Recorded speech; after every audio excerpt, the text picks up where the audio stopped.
मेरे प्यारे दोस्तों, आज मैं आपको जो बताने जा रहा हूँ वो है चार राम की जो वाणी है कबीर साहब की। उसके बारे में आज मैं आपको खोल के भेद बताऊंगा कि क्या क्या है ये चार राम। और उससे पहले मैं आपको बता दूं कि मुझे काफ़ी ईमेल्स आ रही हैं जो सुन से कैसे ये दुनिया प्रकट होती है और सुन कैसे प्रकट होता है, ये कौन सी भूल है जिससे ये सुन बन गया। ये सब मैं आपको ज़रूर बताऊंगा दोस्तों, हर एक चीज़ क्लियर करूंगा। लेकिन अभी वो समय नहीं आया है, मैं बहुत जल्दी आपको बताऊंगा, आप पूरा विश्वास रखिए। लेकिन अभी क्या है कि अभी कुछ स्वयंभू जो संत महात्मा बने हुए हैं, अभी उनसे सवाल जवाब पूछे जा रहे हैं। कई लोगों ने मुझे मेल करी है कि हम अपने गुरु से सवाल कर रहे हैं और वो गुरु इसका जवाब देने में असमर्थ है। वो गुरु उनको ये नहीं बता पा रहा है कि ये सुन कैसे प्रकट हो गया। जब आत्मा ही आत्मा थी शुरू में, आत्मा ही आदि और आत्मा ही अंत है, तो ये सुन कहाँ से आ गया? आत्मा से ये कैसे भूल हो गई कि उसने सुन पैदा कर दिया और सुन से आगे चेतनाओं का तंत्र बना और फिर ये दुनिया पैदा हो गई, शरीर पैदा हो गई। ये सब भूल कैसे हुई है, इसका उनको जवाब नहीं मिल रहा है दोस्तों। और मैं चाहता हूं कि अभी वो उलझे थोड़ा सा, और अभी उनके पास जवाब नहीं है तो अभी वो बहाने बनाएंगे कि कोई ये ऑटोमेटिकली होता है या ये कोई नियम है, कानून है, ये कोई अखंड नियम है। ऐसे डायलॉग ये मारने दो इनको। अभी मैं चाहता हूँ अभी इनकी असलियत पता लगे दुनिया को कि ये किस लेवल की ये जो है इनका ज्ञान है, ताकि लोग जो भ्रमित हो चुके हैं उनकी भी आंखें खुल जाएं। जो इनके पीछे लग गए हैं गलती से, जो भूल से इनके पीछे लग गए हैं, उनकी भी आंखें खुले, इनसे सवाल जवाब हो। मैं अभी ये चाहता हूँ, इसलिए अभी मैं इसका उत्तर नहीं दूंगा आपको, लेकिन आप यकीन रखना कि बहुत जल्दी इसका मैं उत्तर दूंगा आपको। तो आज जो कॉन्सेप्ट है वो है हमारा चार राम का। जैसे कबीर साहब की वाणी है, एक राम दशरथ का बेटा, एक राम घट घट में बैठा, एक राम का सगल पसारा, एक राम तीनों से न्यारा। ये वाणी दोस्तों ऐसी है कि आप अगर इस वाणी का अर्थ अलग अलग गुरुओं के पास जाके भी देखोगे तो सब ने अपने अपने मत के अनुसार आपको गुमराह करने की कोशिश की है। आप इंटरनेट पे भी अगर, यूट्यूब पे भी अगर डाल के देखोगे चार राम, तो आपको अलग अलग चीज़ें मिलेंगी, अलग अलग वाणियों का अर्थ मिलेगा। और कई स्वयंभू जो आत्मज्ञानी है वो उन्होंने तो बिल्कुल ही वाणी का मतलब कि बिल्कुल ही ख़त्म ही कर दिया उनका। इतना मनमुखी, इतना मनगढ़ंत जो अर्थ किया है कि लहरा बदना पंजाबी में कहते हैं कि भगवान ही रखवाला है उनका। तो कि वो क्या कर रहे हैं समाज के साथ, भक्तों के साथ क्या कर रहे हैं। तो आज मैं आपको हर चीज़ क्लियर करूंगा कि आखिर ये चार राम की कहानी है क्या। तो दोस्तों वाणी ऐसे है कि एक राम दशरथ का बेटा, यानी कि जो पहला राम है वो है शरीर। दशरथ के बेटे को आप शरीर के द्वारा जान पाओगे। जैसे धनुष बाण उठा रखे हैं उन्होंने कंधे पे, पीले वस्त्र धारण कर रखे हैं, बड़ी जटाएं जो हैं जूड़ा बना रखा है, और जो है अपना तिलक लगा के अपना धोती पहन रखी है। तो वो है एक राम, फर्स्ट राम जो दशरथ का बेटा है। और जो दूसरा राम है वो है घट घट में बैठा।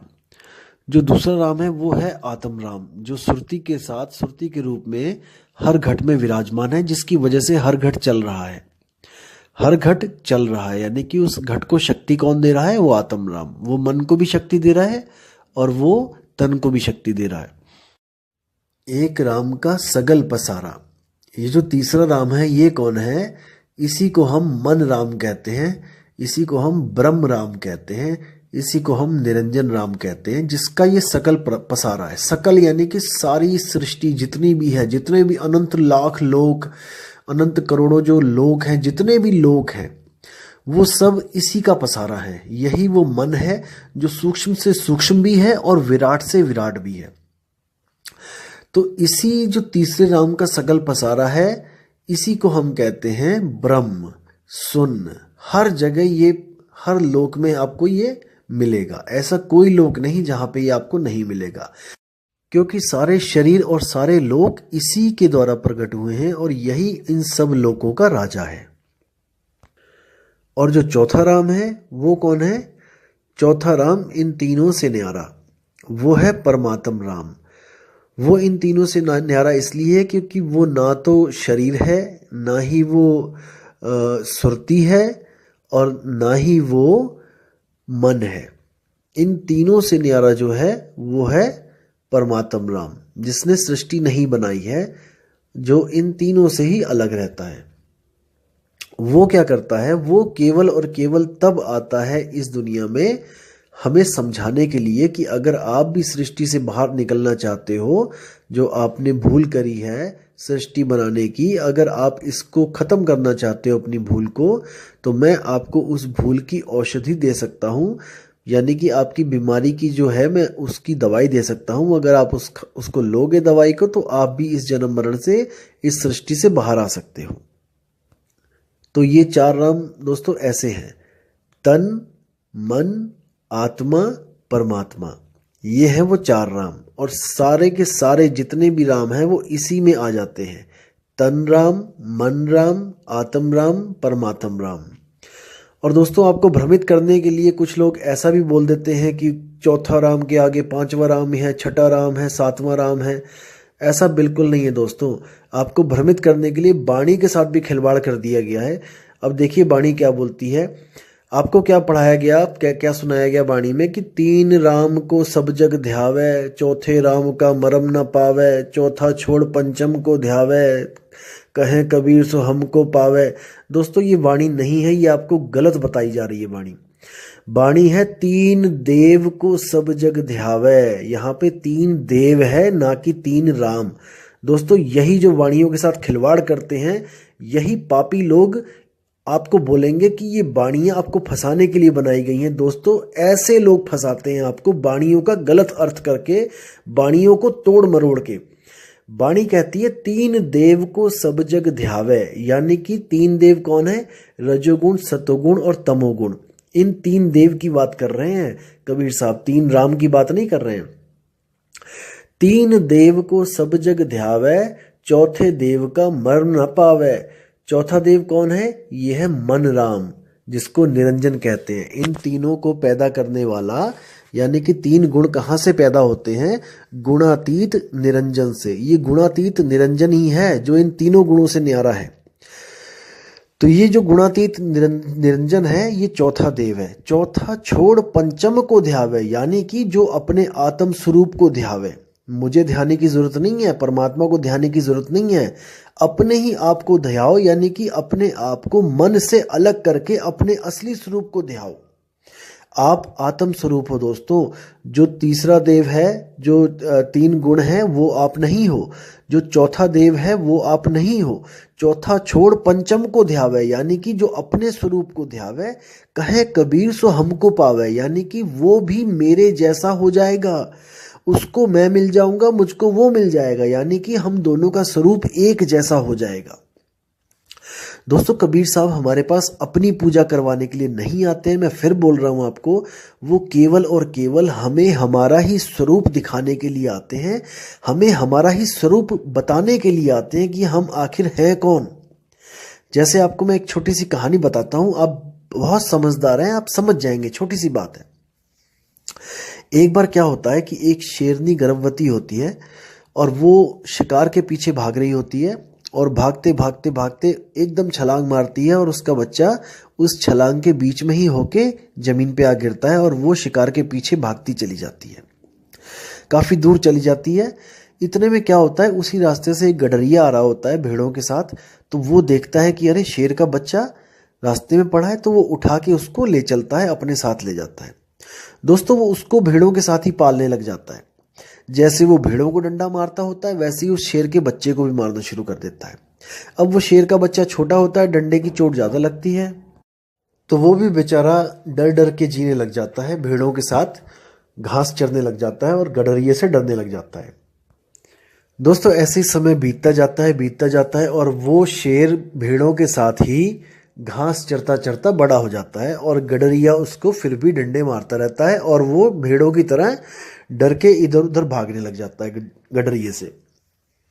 दोस्तों फिर क्या होता है, एक दिन वही उसकी माँ एक दिन आती है वापस जब जंगल में तो देखती है कि भेड़े भेड़े काफ़ी भेड़े वहाँ चर रही होती हैं, तो वो सोचती है कि शिकार किया जाए किसी एक भेड़ का। तो वो जब भेड़ों पे ताक रखती है, जब उसका ताड़ती है उनको, तो देखती है तो बीच में एक शेर भी घास चर रहा होता है। बहुत हैरान हो जाती है, बहुत परेशान हो जाती है कि बताओ, ये भेड़ों के बीच में शेर घास चल रहा है, ये तो हमारे कुल का, जिसको कहते हैं हमारी जो जात है, उसको कलंक लग गया। ये तो हमें बदनाम करवा दिया इसने, कि बताओ शेर भी भेड़ों के बीच में घास चल रहा है। तो वो बहुत ही ज़्यादा उग्र होकर दहाड़ मारकर उन पे झपट्टा मारती है। सब भेड़ें तितर बितर हो जाती हैं, गडरिया भाग जाता है और वो भेड़ों को ना पकड़ के उस शेर को दबोचती है, और शेर को दबोच के कहती है कि तू इन भेड़ों के साथ क्या कर रहा है। तो वो भी जब देखता है शेर को तो वो डर जाता है, कहता है महाराज मैं तो शेर जी, मैं तो भेड़ हूँ, मुझे बख्श दो, मुझे छोड़ दो। तो वो कहती है तू भेड़ नहीं है, तू शेर है। तो वो कहता है नहीं नहीं, मैं भेड़ हूँ, मैं तो घास खाने वाला भेड़ हूँ। वो कहती है तू ऐसे नहीं मानेगा। तो वो उसको लेके जाती है नदी के किनारे। तो उसमें वो कहती है उसको, अपनी शक्ल देख, इस पानी में अपनी शक्ल देख। तो जैसे आपको पता है कि बिल्ली हो गई, शेर हो गए, ये सब पानी पीते हुए हमेशा आंखें बंद कर लेते हैं, इसलिए इनको कभी भी अपने स्वरूप का ज्ञान नहीं हो पाता है।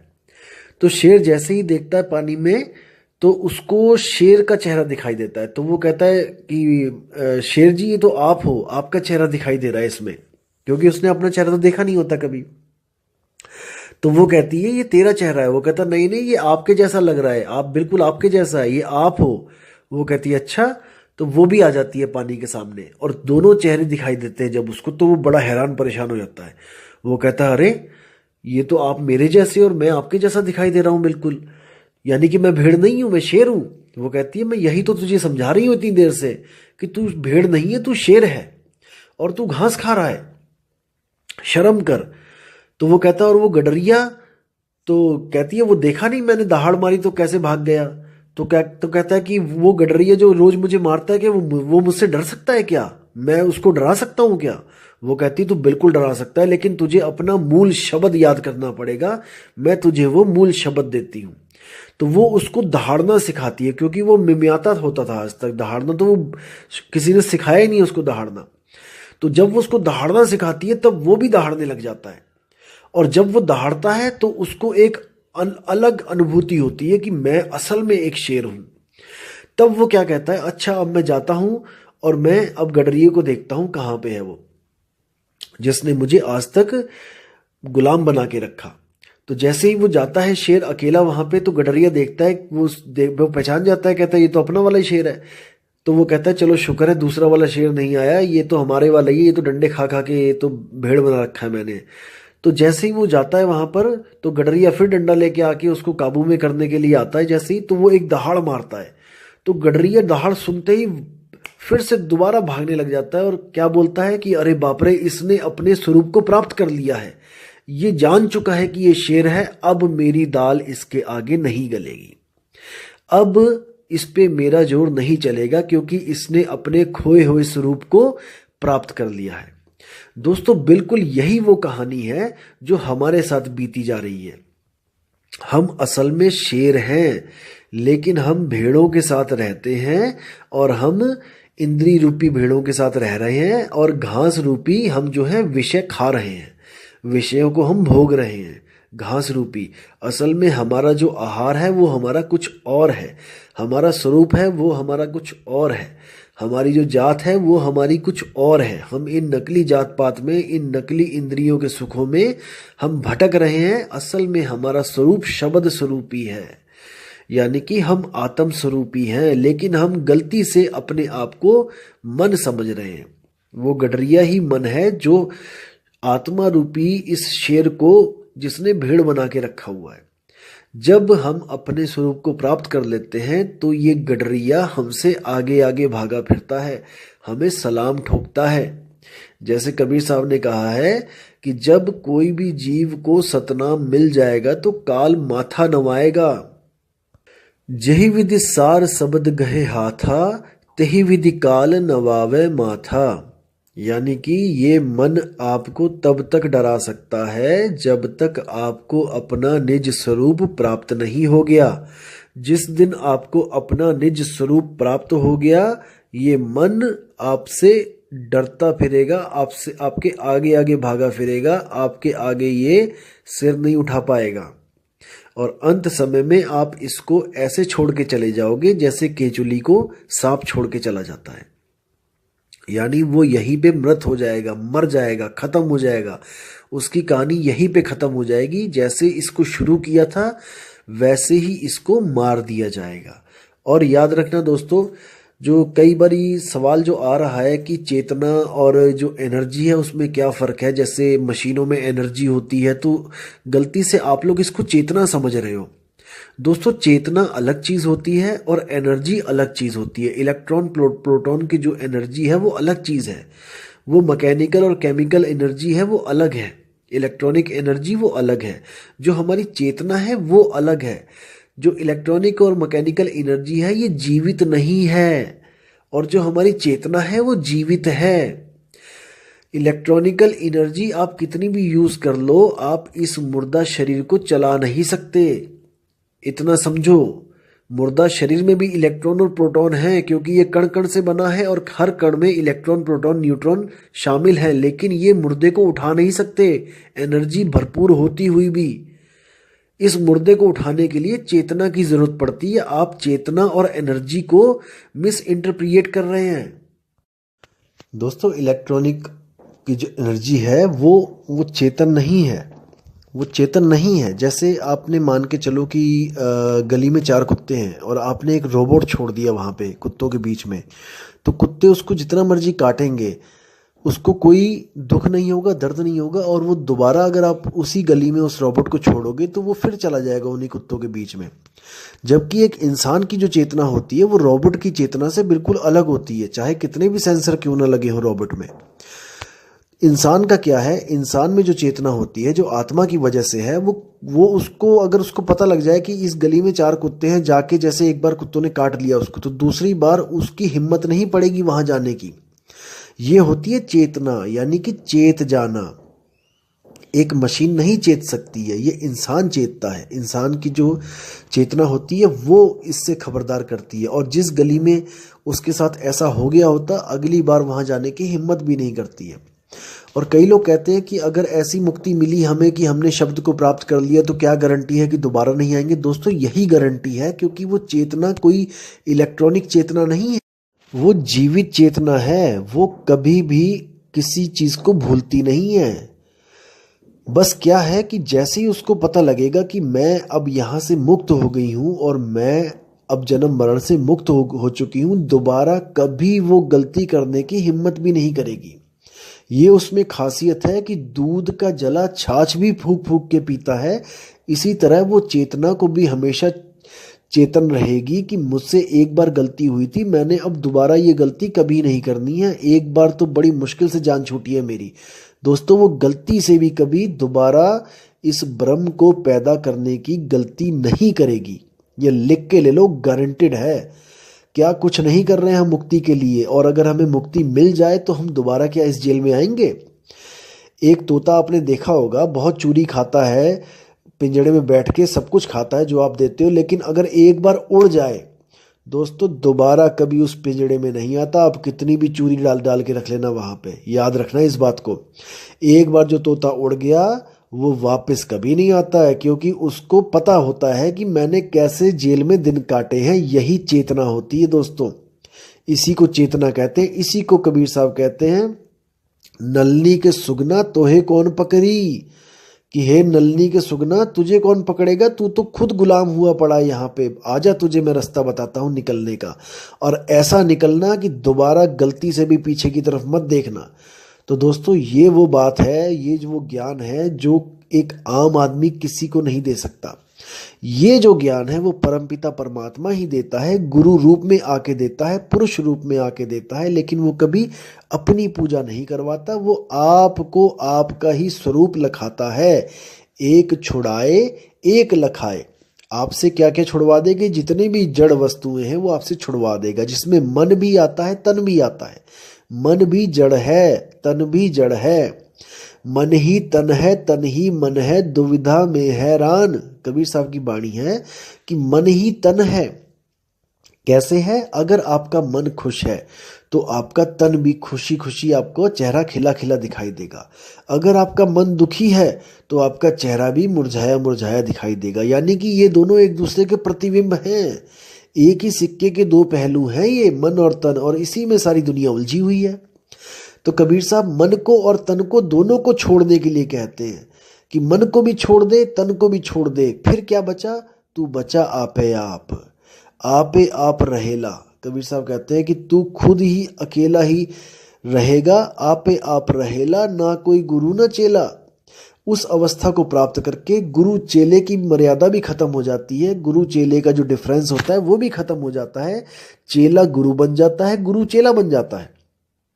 इसी बात के लिए गुरु नानक देव के जो ग्रंथ हैं, गुरु ग्रंथ साहब में, उसमें भी लिखा है आपे गुरु आपे चेला। यानी आत्म स्वरूप में पहुंचने के बाद कोई भी गुरु और चेले का भेद नहीं रहता है, वो दोनों एक ही लेवल पे पहुंच जाते हैं। जब तक हम जीव रूप में रहते हैं तब तक हम चेला होते हैं, जब हम भी आत्म रूप में पहुंच जाते हैं तो हमारे और परमात्मा में कोई भेद नहीं रह जाता है, हम दोनों ही एक लेवल पे आ जाते हैं।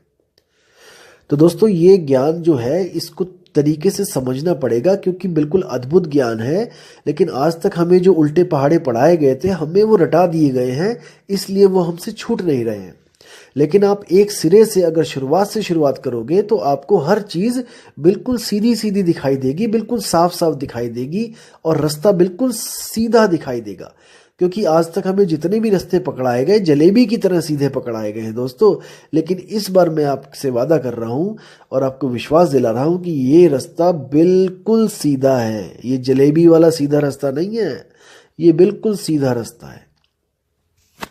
तो दोस्तों विदा चाहूंगा आपसे, और अगली बार आपको मैं और भी अच्छे जो हैं कबीर साहब की वाणियाँ जो बहुत ही ज्ञानवर्धक, बहुत ही ज़्यादा साफ से रास्ता बताने वाली हैं वो लेके आऊँगा, और आपके जो विवेक है उसमें वृद्धि करूँगा। इसलिए दोस्तों अपना विवेक लगाते चलें, क्योंकि विवेक ही आपका एक ऐसा साथी है जो आपका हमेशा साथ निभाएगा। अगर आपने विवेक लगाना छोड़ दिया दोस्तों तो आप यहीं पे लूटे जाओगे और पता नहीं कौन कौन आपको लूट लेगा। इसलिए दोस्तों हमेशा अपने विवेक को काम पे लगाए रखो, अपनी बुद्धि के घोड़े दौड़ाए रखो, और इन वाणियों को बार बार सुनते रहो, ताकि आपको हर बार कोई नई चीज़ मिले जिससे आप कुछ नया ज्ञान प्राप्त करो। और आपसे रिक्वेस्ट है कि इन ऑडियोज़ को आप अपने चाहने वालों के लिए भेजो, अपने भाइयों को भेजो, अपने दोस्तों को भेजो, ताकि किसी की भी जो खोज है परमात्मा के लिए, अपने स्वरूप को प्राप्त करने के लिए, वो पूरी हो सके और वो भी जन्म मरण से बाहर निकल सके। दोस्तों इसमें अपना योगदान जरूर करें।